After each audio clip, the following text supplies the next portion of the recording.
السلام علیکم dear viewers, welcome to my channel میرے خواب اور اس کی اسلامی تعبیر۔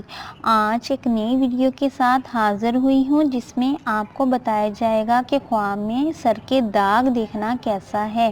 حضرت ابن سیرین رحمۃ اللہ علیہ السلام نے فرمایا، اگر کوئی انسان سر کے داغوں والا خواب دیکھے، اگر کوئی انسان دیکھے کہ سر پہ بال اگا ہیں تو دلیل ہے کہ اس کو تھوڑا مال حاصل ہوگا۔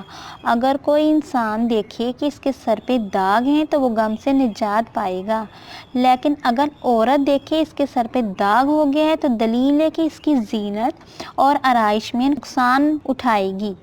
حضرت ابراہیم کرمانی رحمۃ اللہ علیہ السلام نے فرمایا کہ خواب میں سر پہ داغ دیکھنا سوداگر کے لیے فائدہ مند ہے، پیشہ کار کے لیے کسب اور رضایت ہے، بادشاہ کے لیے فکر مندی ہے اور عورت کے لیے زینت کے نقصان کا باعث ہے۔ ڈیئر ویورز، امید کرتی ہوں آپ کو یہ ویڈیو پسند آئی ہوگی، تو اس ویڈیو کو لائک کریں، شیئر کریں، سبسکرائب کریں، اور اگر کوئی سوال پوچھنا ہو اس ویڈیو کے متعلق، کسی خواب کی تعبیر معلوم کرنی ہو تو نیچے کمنٹس میں پوچھ سکتے ہیں اور اپنی رائے کا ضرور اظہار کیا کریں۔